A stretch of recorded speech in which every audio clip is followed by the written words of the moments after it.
Eduardo Bicho, analista de EFI. Muchísimas gracias, Eduardo, por acompañarnos. Muchas gracias a vosotros por la invitación, como siempre. Eduardo, bueno, pues ¿cómo tenemos la cartera hoy? Hemos visto, venimos de sesiones muy calientes en Wall Street, jornada sangrienta, la que terminábamos ayer con esas tecnológicas cayendo. ¿Dónde tienes el foco ahora?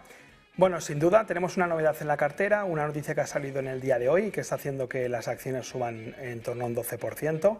Es la empresa israelí InMode, que como comentamos se dedica a, fabrica máquinas de estética no invasiva, y estamos viendo cómo ha salido una noticia en la que una empresa que ya tiene un porcentaje cercano al 8% ha lanzado una proposición de fusión por importe de 16,20. Eso ha provocado que las acciones estén subiendo fuerte en el día de hoy, está todavía en 14,92.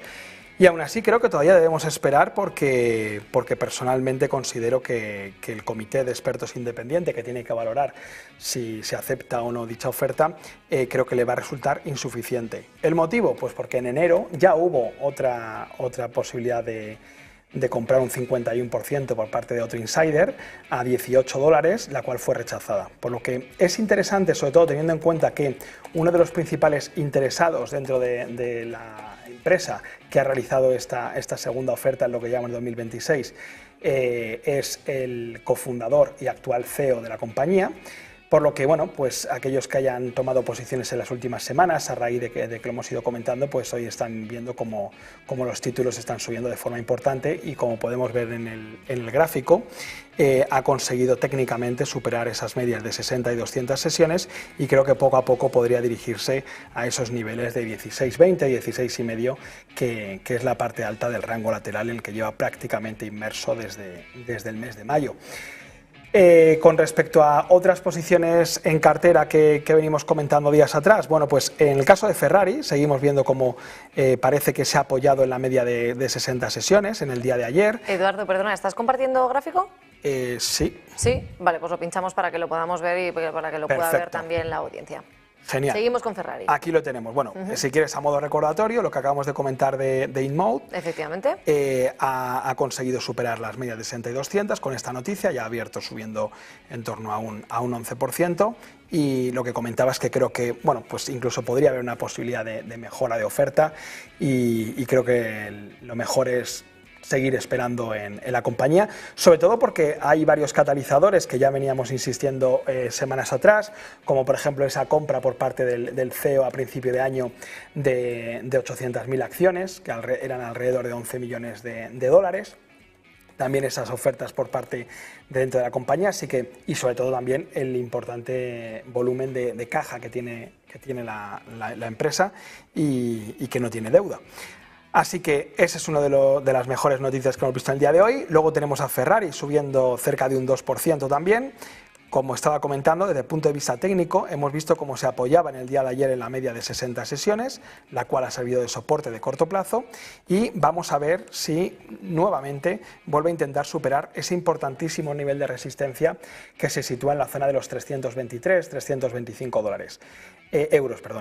Ya comentábamos también la semana pasada que, a pesar de el meme en el que se convirtió ese nuevo modelo de coche eléctrico, ha acabado ya las existencias de todo lo que había sacado la compañía, tiene toda la producción ya asegurada hasta finales de 2027, y por lo tanto considero que sigue cotizando a niveles bastante baratos y que puede ser una buena alternativa para incluirla en nuestra cartera. Y otra de las acciones que también venimos comentando y también está subiendo en el día de hoy cerca de un 2% es Diageo, la empresa de bebidas alcohólicas, que vemos cómo parece que está inmerso en un canal lateral desde prácticamente que viésemos los mínimos en marzo del 26, poco a poco va recuperando.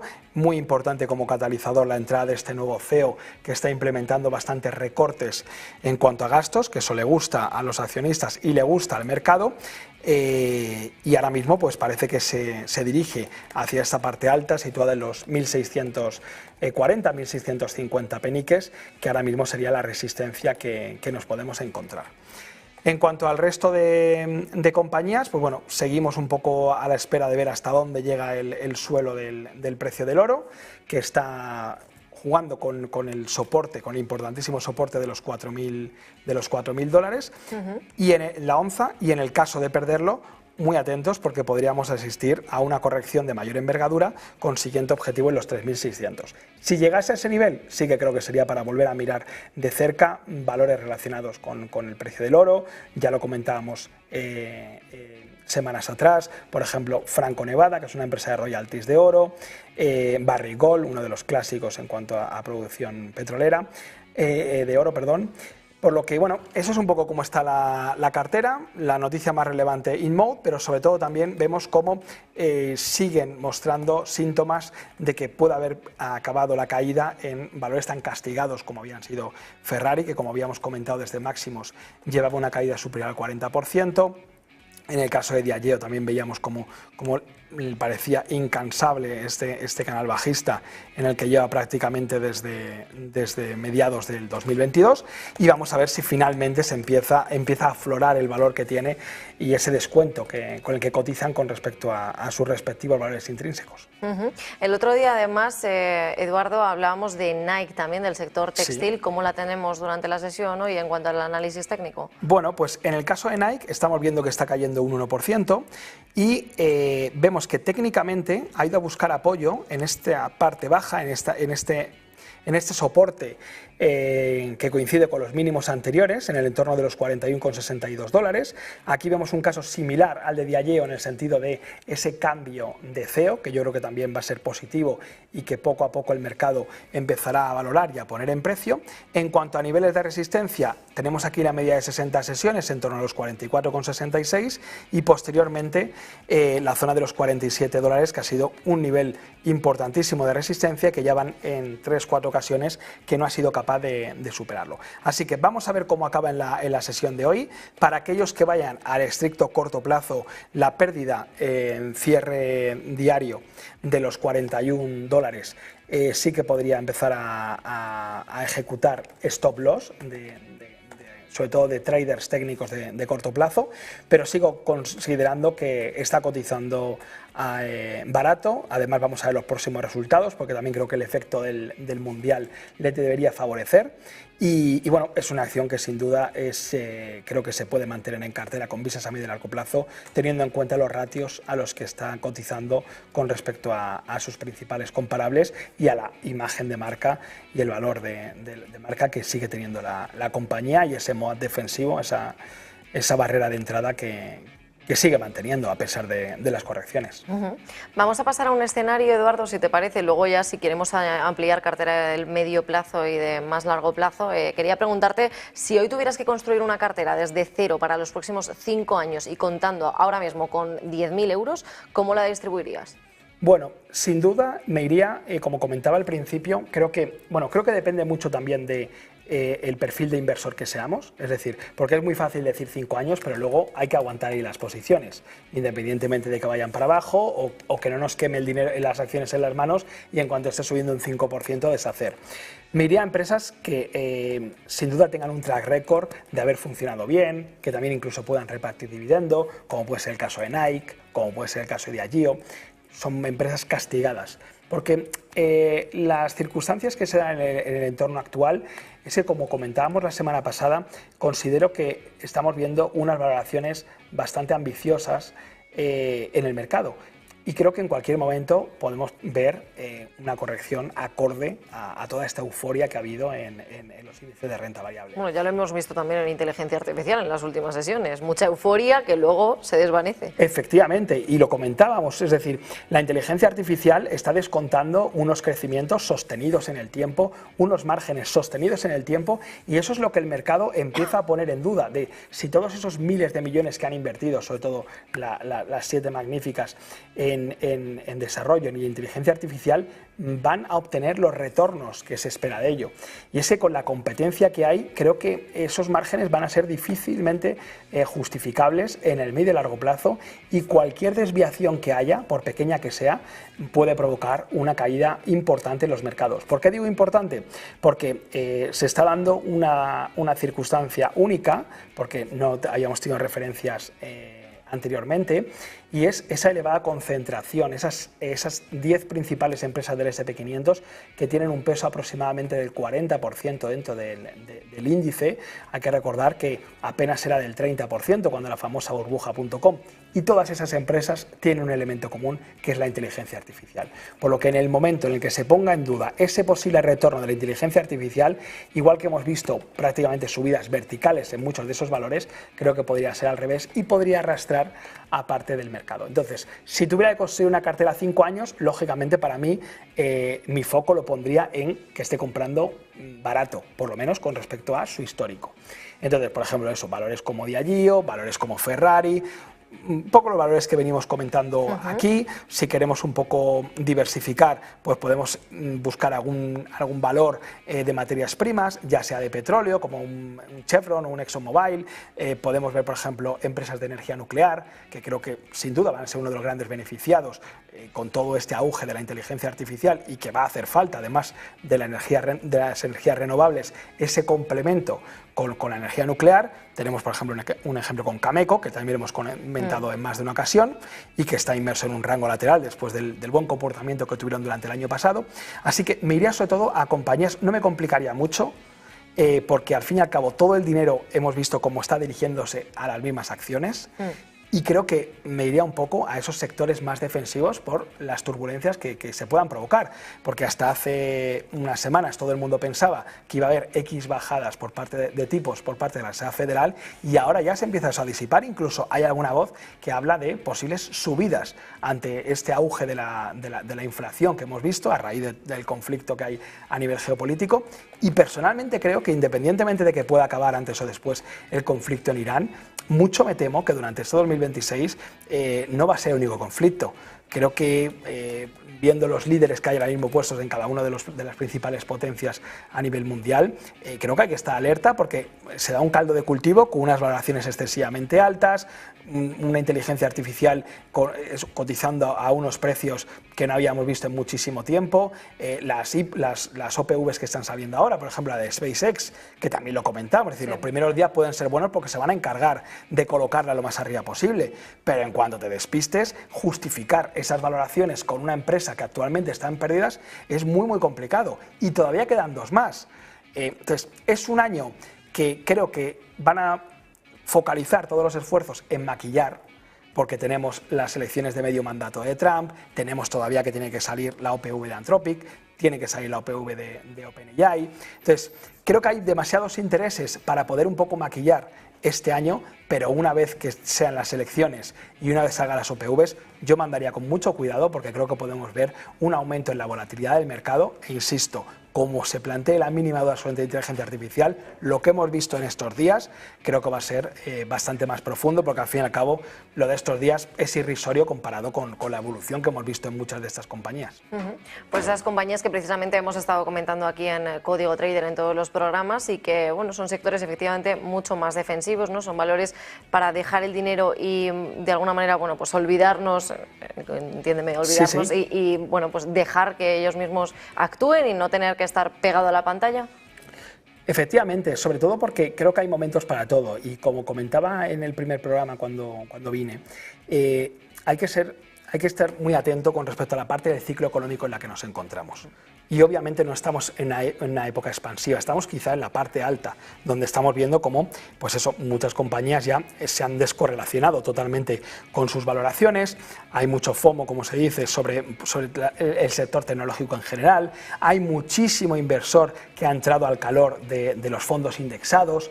Entonces, todo esto va a hacer que en el momento en que empiece a haber retiradas de los fondos indexadas, igual se va a vender de forma indiscriminada. No van a mirar si Microsoft cotiza a unos mejores ratios que Meta o que Alphabet, sino que todo lo que salga de los fondos indexados se venderá proporcionalmente al peso que tienen dentro del índice. Así que sí, creo que si tuviera que plantearme el montar una cartera a día de hoy con vistas a 5 años, por lo menos me aseguraría que son empresas que tienen un gran track record, que además si nos da un dividendo, pues también estamos combatiendo la inflación con ese ingreso que vamos teniendo del reparto de compañías y sobre todo nos va a hacer dormir más tranquilo, porque ya hemos visto la volatilidad que hay dentro del sector tecnológico y dentro de muchos de estos valores y sobre todo si hemos empezado hace poco en los mercados, creo que hay que ser bastante conservador, sobre todo en los momentos actuales. Cautela y sobre todo paciencia también para el nuevo inversor. Que te quería preguntar, Eduardo, estamos viendo cómo Bitcoin está cayendo por debajo de los $60.000, la plata también está retrocediendo hasta un 6%, es el nivel más bajo registrado desde diciembre. Estamos tocando niveles pues eso, que nos veíamos desde inicios del conflicto. ¿Cómo interpretas esto? ¿A oportunidad de compra o de alguna manera señal de que el mercado está revisando esas expectativas sobre inflación y sobre crecimiento? Así es, sin duda creo que lo que está reflejando el mercado con estas caídas en las materias primas básicamente es eso, es ese nuevo escenario y sobre todo tras este relevo en la Reserva Federal ver un poco hacia dónde va a ir, porque todo el mundo tenía pensado que como estaba prácticamente puesto por Trump iba a bajar tipos desde la primera reunión. Aún así creo que ha hecho lo que tenía que hacer en la primera reunión, porque tenía muchas miradas puestas sobre su nuevo mandato, pero también creo que después de esta primera reunión va a ser más partidario de bajar los tipos que otra cosa, a pesar de que la inflación lógicamente le va a impedir a lo mejor hacerlo al ritmo que pretendían. Es cierto que desde el punto de vista técnico, como comentábamos al principio, además de ser value investor, creo que es muy complementario el análisis técnico. Y en el caso del oro, hemos vivido también unos momentos, unos meses, con ese FOMO por parte de muchos inversores que entraban deseando comprar oro, y un activo que no se caracteriza por ser volátil, incluso por ser valor refugio, hemos visto cómo ha experimentado una subida en los últimos años, pues también prácticamente vertical. Sobre todo ese acelerón que ha pegado en el 2025. Eso no quita para que sigo pensando que en cualquier cartera con vistas a medio y largo plazo debemos tener una parte en oro, sobre todo por esos focos que hay a nivel geopolítico y esos conflictos que hay, y luego sobre todo como vemos cómo va perdiendo valor el dinero fiat, vemos esa irresponsabilidad por parte de los bancos centrales a la hora de seguir imprimiendo, y creo que no hay ningún político que vaya a decir lo contrario, por lo menos en los próximos años, y eso sin duda favorece sobre todo al oro. ¿Que puntualmente puede caer hasta 3.600? Pues técnicamente puede hacerlo sin ningún problema. Ha perdido las medias de 60 y 200 sesiones, el aspecto técnico a corto plazo se ha debilitado bastante con la pérdida de estos niveles y además está perdiendo el primer nivel de Fibonacci, es decir, el 61,8% de toda la subida. Entonces, ahora el siguiente objetivo estaría en ese 50% de toda la caída, que sería en torno a los 3.600, y no descarto que si vemos un cierre diario o semanal por debajo de los $4.000 por onza, podamos dirigirnos a ese nivel de 3.600, que por lo tanto estaríamos hablando de una caída aproximadamente del 10% adicional a lo que hemos visto ya hoy. Pero, insisto, una cosa es la mentalidad a medio y largo plazo, donde el oro tiene que estar en la cartera, y otra cosa es a corto plazo, si queremos complementarlo con análisis técnico, buscar el momentum. Ahora mismo, lógicamente, el momentum del oro en el corto plazo es lateral bajista, y hasta que no recuperase niveles de 4.400, $4.500 por onza, no va a recuperar ese sesgo alcista al que nos tenía acostumbrado en los últimos meses, sobre todo del 2025. Quería preguntarte también, Eduardo, si tuvieras que elegir ahora mismo entre oro y plata para los próximos 12 meses, ¿con qué te quedarías y por qué? Bueno, quizá por ser demasiado conservador, sin duda el oro. Creo que es, bueno, creo no, es una realidad, es bastante menos volátil que la plata. Es cierto que lo que siempre se ha dicho, la plata tiene ese componente industrial que no tiene el oro, pero también estamos en un momento de la economía donde veremos si Estados Unidos acaba o no en una posible recesión. Eso le podría hacer bastante daño al precio de la plata. Así que si tuviera que quedarme, sin duda, me quedaría con el oro, pero más porque para mí la teoría que refuerza ese valor refugio por parte del oro, y que vemos que de momento no está consiguiendo tener el Bitcoin, por ejemplo, es que va a ser el principal beneficiado de la pérdida de poder adquisitivo por parte de las monedas fiat, como pueden ser el dólar o el euro. Claro, ¿qué opinas del dólar? Justo en un momento en el que se está viendo bastante fortalecido, ¿no? Por encima de los 100 puntos, 101 alcanzaba ayer, y que sobre todo, bueno, pues está dejando atrás el comportamiento del euro-dólar, de la libra esterlina junto al dólar, del yen frente al dólar, que hemos visto el mayor golpe que no veíamos desde hace más de 40 años. ¿Cómo evalúas esa situación? Bueno, aquí vemos en el gráfico, vamos a poner un gráfico semanal, podemos observar cómo, que es otro de los motivos también de la caída del oro y la plata, por ser referenciados por negociarse en dólares, y vemos cómo está perdiendo un nivel de soporte bastante importante y además con una formación de cambio de tendencia que es un triángulo expansivo. El soporte estaba situado en torno de 1,1410, estamos hablando del euro-dólar en gráfico semanal, y en el caso de perforarlo, el siguiente objetivo podría estar en torno a 1,10, 1,09, por lo que muy atentos porque, lógicamente, el dólar se está fortaleciendo a raíz de lo que comentábamos antes, en el momento en que han visto que las bajadas de tipos no van a ser inminentes. Eso sin duda está pesando y además pues creo que es lo que podría seguir haciendo fortalecerse al dólar hasta que por parte de la Reserva Federal no cambien el discurso y hagan pensar que podemos ver una bajada de tipos de interés más pronto que tarde. Así que de momento el escenario técnico por ejemplo, del euro-dólar, estamos viendo cómo está siendo el fortalecimiento del dólar y tal y como está técnicamente, podríamos ver que esa tendencia continúe en las próximas semanas. Eduardo, también compañías hoy que se dedican al sector defensa, hemos visto hoy como, por ejemplo, Rheinmetall ha caído más de un 10% en concreto. Parece que hay algunas compañías que se lucran de los conflictos, como el que estamos viendo. Sí, pero ocurre lo mismo. Es decir, en el sector defensa lo que hemos visto también ha sido un auge que en todo momento oías el negocio es el sector defensa porque la guerra se puede alargar, tenemos el foco de Ucrania con Rusia, tenemos el foco de Oriente Medio, pero también ha habido un excesivo optimismo por parte dentro de ese sector, muchísimo fondo indexado relacionado con el sector defensa. Rheinmetall, había un momento en el que cada día se hablaba en los medios de la evolución de Rheinmetall. Tenemos lo mismo en Estados Unidos con las principales empresas punteras de defensa, y todo esto pues hace pensar que ese exceso de optimismo es lo que está corrigiendo ahora mismo el mercado. Pero igual que te comentaba con el oro, creo que el sector defensa, con la situación, con el entorno actual a nivel geopolítico, va a volver a ser una oportunidad, va a corregir esos excesos, pero una vez que veamos en qué momento se toca el suelo en muchos de estos valores, habrá que volver a invertir, porque lo que está clarísimo es que Europa está en plena expansión de presupuesto para seguir invirtiendo en defensa, y en Estados Unidos, con todos los frentes que hay abiertos, no es que vaya a mantener el presupuesto de defensa, es que seguramente lo vaya a seguir aumentando, y nadie va a decir nada porque obviamente saben que ahora mismo es una de las prioridades a nivel nacional. Entonces hay que esperar a ver hasta dónde se ve el suelo, pero creo que sin duda volverá a ser una oportunidad el sector de defensa. Claro, además muchos inversores pensaban que la defensa precisamente era esa apuesta casi estructural por el aumento del gasto militar tanto en Europa como en Estados Unidos. Claro. ¿Crees que, bueno, ya estás avanzando que sí, que veremos una recuperación, pero las caídas de hoy, crees que son más bien esa señal de salida o de oportunidad ahora para ir construyendo esa cartera? Bueno, creo que es lo que he comentado. Yo creo que es una corrección del exceso de optimismo que había habido. Es decir, no puede ser que estas compañías, muchas de ellas han subido un 200, un 300, un 400%. A ver, es cierto que ahora mismo está aumentando la demanda, pero bueno, eso no se va a ver los resultados en un trimestre, en 2, en 3. Y muchas veces el problema de mucho inversor que entra nuevo y que se une a las modas, ya sea inteligencia artificial o ya sea el tema de la inversión en defensa o ya sea el Bitcoin, muchas veces lo que no tiene es paciencia. Y mientras está viendo que algunas empresas siguen disparadas, en cuanto no le ofrecen la rentabilidad esperada, pues lógicamente se baja del barco, como aquel que dice.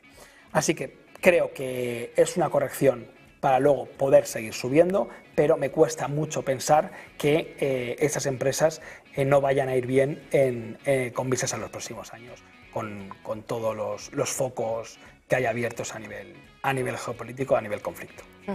Tú que eres experto en value investing, Eduardo, ¿es compatible el value investing con el trading o son dos mundos completamente distintos? Lo hemos hablado muchas veces que es muy importante mezclar la parte macroeconómica, ¿no?, el análisis fundamental con el análisis técnico. ¿Qué pesa más? Bueno, dependiendo del horizonte de inversión que tengas. Es decir, si vas a medio y largo plazo, a lo mejor en vez de comprar en 14, comprar en 13, no te importa tanto. Si tu horizonte de inversión es comprar a 8 o 9 años y te importa más lo que hemos comentado anteriormente, estar en empresas de calidad, que tengan un dividendo creciente, que no tengan deuda, porque sabes que dentro de 20 años esa empresa va a seguir existiendo. Puede pasar con McDonald's, puede pasar con Coca-Cola, puede pasar con Nike, puede pasar con Microsoft. Entonces, en cambio, si tu perfil o tu forma de ser no eres tan paciente, tienes que intentar un poco centrarte más en análisis técnico para buscar el momentum de los valores.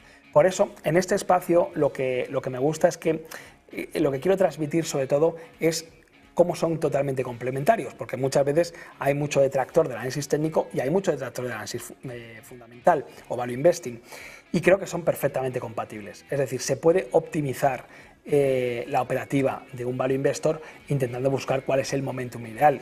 El ejemplo es lo que hemos comentado antes. Si me preguntas, ¿invertirías en oro a medio y largo plazo? Sí. Si me dices, ¿qué voy a invertir a 10 años? Compra oro. Que igual puede caer un 8%. Es que a 10 años, a 15 años te da igual.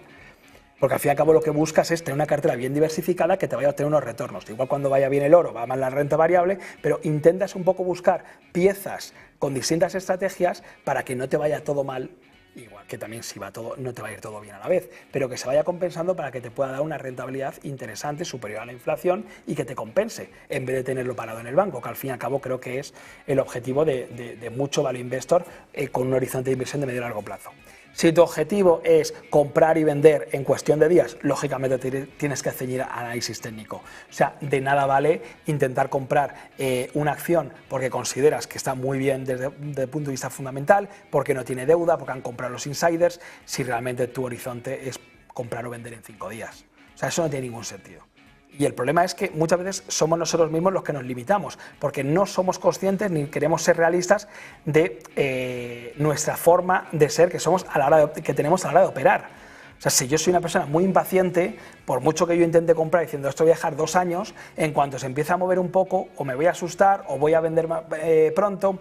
Entonces, creo que para ser value investor tenemos que tener una serie de cualidades a la hora de eso, de tener paciencia, de ser disciplinado, de hacer un análisis bastante minucioso a la hora de conocer la compañía en la que vamos a invertir, pero totalmente ante tu pregunta, las veo perfectamente complementario y es un poco lo que en este espacio vamos a intentar ver esas dos partes. Por eso hablamos de fundamentales, de ha comprado el insider, de los resultados son buenos, de han lanzado una OPA, pero por otro lado también te digo, oye mira, ha superado la media de 60 y 200 sesiones, está viendo unas divergencias en el MAC, entonces creo que son perfectamente compatibles y es un poco lo que vamos a intentar transmitir.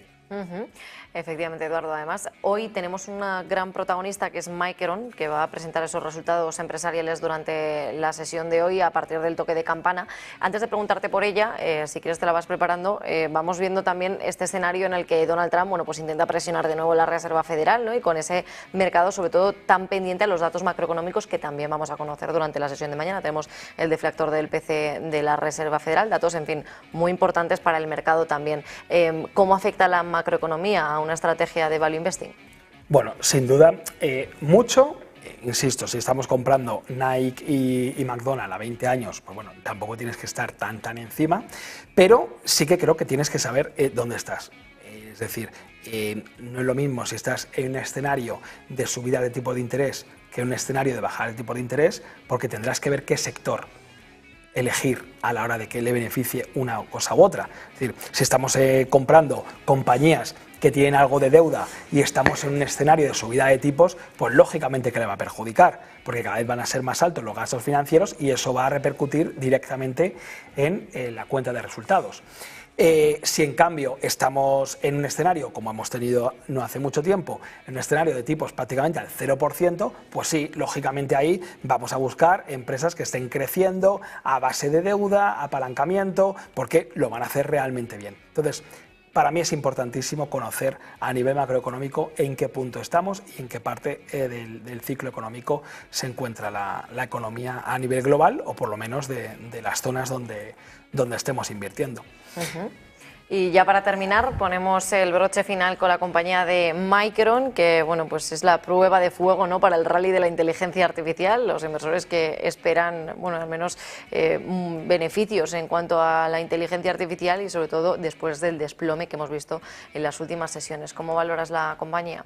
Bueno, ese es uno de los casos que estábamos comentando antes. No dudo de que los resultados yo creo que van a ser bastante buenos. Veremos si hay algo en el discurso posterior o en esos resultados que el mercado lo interpreta como una señal de alerta, que eso para mí es el principal riesgo.